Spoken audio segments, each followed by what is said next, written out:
Hello everyone, welcome to Parankusham food and vlogs. రాబోయే హనుమాన్ జయంతి సందర్భంగా ఆంజనేయ స్వామిని ఎలా పూజించుకోవాలి, పూజా నియమాలు, నైవేద్యాలు ఎలా చేసుకోవాలో ఈ వీడియోలో చూద్దాం. అలాగే హనుమాన్ చాలీసా యొక్క విశిష్టత, హనుమాన్ చాలీసాని ఎప్పుడు పఠించాలి, ఎన్నిసార్లు పఠించాలి, ఎలా పఠిస్తే మన కోరికలు నెరవేరుతాయి, ఇటువంటి విషయాలన్నీ ఈ వీడియోలో తెలుసుకుందాం. మనం ఏ పూజ చేసుకోవాలనుకున్నా ముందు రోజే పూజా సామాగ్రిని, పూజకు కావాల్సిన ద్రవ్యాలని రెడీ చేసుకొని పెట్టుకోవాలి. అప్పుడే మనకు ఎర్లీ మార్నింగ్ పూజ చేసుకోవడానికి చాలా ఈజీగా అవుతుందన్నమాట. అయితే నేను చూపించే పూజ వీడియో వ్లాగ్ అంతా కూడాను మా అత్తగారు 108 సార్లు హనుమాన్ చాలీసాను పఠించారు. ఆ పూజ వీడియోని షూట్ చేసి ఇప్పుడు మీకు చూపిస్తున్నాను. బట్ కంప్లీట్గా పూజ వీడియోని షూట్ చేయడం అయితే కుదరలేదు. బట్ అక్కడక్కడ తీసిన వీడియోని నేను షేర్ చేస్తూ మీకు ఎక్స్ప్లెయిన్ చేస్తాను. అయితే అందరికీ తెలిసే ఉంటుంది, ఎక్కడైతే రామనామం జపించబడుతుందో అక్కడ ఆంజనేయ స్వామి తిష్ట వేసుకుని కూర్చుంటారు. అందుకని మనం హనుమాన్ చాలీసా పఠించేటప్పుడు కూడా ముందుగా రాముల వారిని తలుచుకొని ఆ తర్వాత హనుమాన్ చాలీసా పఠించడం స్టార్ట్ చేస్తాం. అయితే 108 సార్లు హనుమాన్ చాలీసాని ఎలా పఠించాలి, ఎన్ని రోజులు పఠించాలి అనే డౌట్స్ ఉంటాయి. ఒక్కొక్కళ్ళు ఒక్కోలా చేస్తూ ఉంటారు.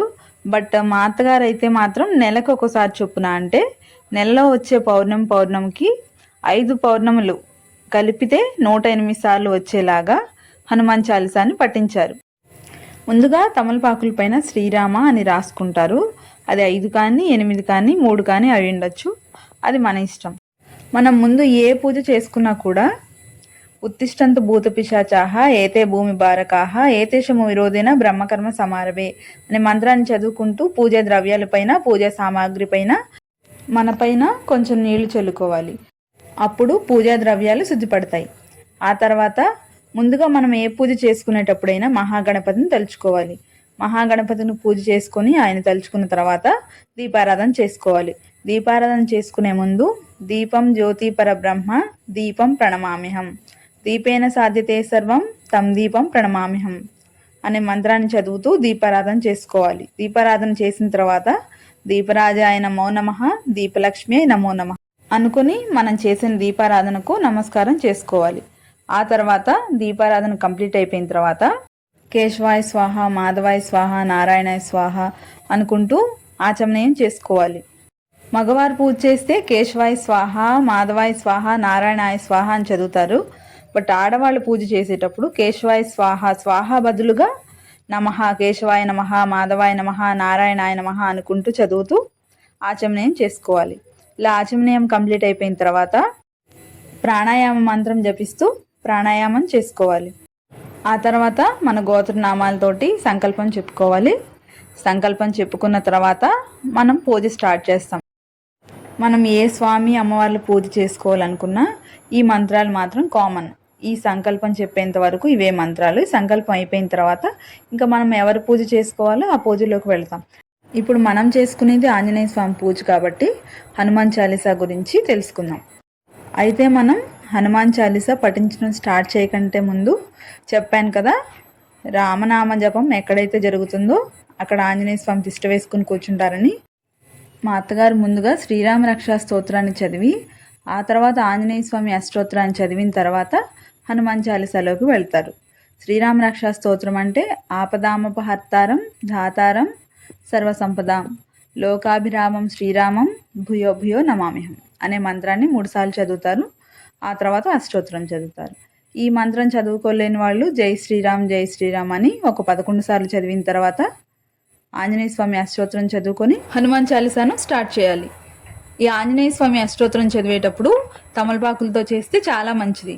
మా అత్తగారు ఈ తమలపాకుల్ని ముందు రోజే తీసుకొచ్చి పెట్టుకునేవాళ్ళు అనమాట. నెక్స్ట్ డే పూజ స్టార్ట్ చేయటం కంటే ముందే ఈ తమలపాకుల్ని నీట్గా క్లీన్ చేసుకొని పక్కన పెట్టుకునేవాళ్ళు. 108 చొప్పున లెక్క పెట్టుకుని పక్కన పెట్టుకునేవాళ్ళు. అష్టోత్తరానికి కరెక్ట్గా సరిపోతుంది. ఇంకా అసలు విషయానికి వస్తే హనుమాన్ చాలీసాను 108 సార్లు పఠిస్తే, లేదంటే ఆంజనేయ స్వామి పూజ చేస్తే కోరికలు నెరవేరుతాయా? తప్పకుండా నెరవేరుతాయండి.